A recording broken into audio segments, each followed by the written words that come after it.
पर्व की पौराणिक कथा लेकर आए हैं।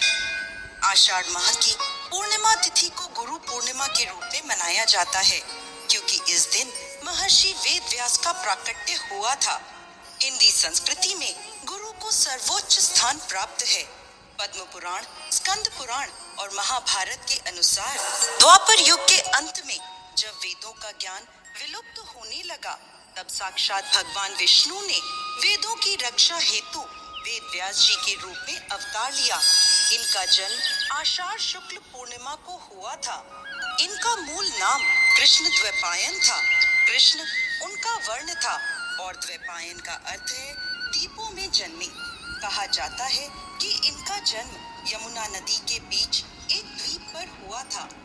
पौराणिक कथा के अनुसार प्राचीन समय में एक बार महर्षि पराशर भ्रमण के लिए निकले थे। इस दौरान उनकी नजर एक स्त्री पर पड़ी जिसका नाम सत्यवती था।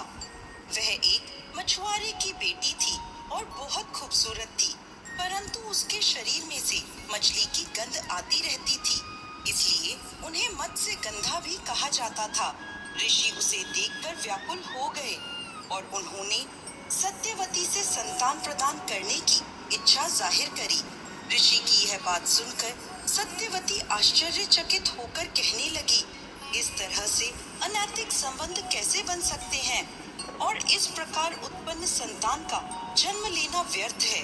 ऐसे में ऋषि ने कहा कि जो संतान तुम्हारी कोख से जन्म लेगी वो पूरे संसार के लिए महान कर्म करेगी। ऋषि की यह बात सत्यवती ने मान ली, लेकिन उसने पहले ऋषि के सामने अपनी 3 शर्तें रखी। पहली शर्त यह थी कि संभोग क्रीड़ा करते समय कोई उन्हें ना देखे। दूसरी शर्त में कहा कि होने वाला बच्चा महान ज्ञानी होने के साथ साथ मेरी कौमार्यता को जीवन में कभी भंग ना करे। वहीं तीसरी शर्त थी कि शरीर से आने वाली गंध फूलों की सुगंध में बदल जाए। इसके बाद सत्यवती की कोख से एक बेटे का जन्म हुआ जिसका नाम द्वैपायन रखा गया, जो आगे चलकर वेद व्यास कहलाए। महर्षि वेद व्यास जी को भगवान विष्णु का अंश माना जाता है। बचपन से ही आध्यात्म में उनकी बहुत रुचि थी। एक बार उन्होंने अपने माता पिता से प्रभु के दर्शन की इच्छा प्रकट की और वन में तपस्या करने की अनुमति मांगी। वेद व्यास जी की इस बात को सुनकर उनकी माता ने उन्हें वन जाने से मना कर दिया। माँ की इस बात को सुनकर वेद व्यास जी वन जाने की हट करने लगे। वेद व्यास जी के हट करने की वजह से माता सत्यवती को उन्हें वन जाने की आज्ञा देनी पड़ी। जब वेद व्यास जी वन की ओर जा रहे थे, तब उनकी माता उनसे कहने लगी कि जब तुम्हें अपने घर की याद आए तो तुम वापस आ जाना। माता के इन वचनों को सुनकर वेद व्यास जी वन की ओर चल दिए। वन में जाकर वेद व्यास जी कठोर तपस्या करने लगे। भगवान के आशीर्वाद से उन्हें संस्कृत भाषा का ज्ञान हो गया।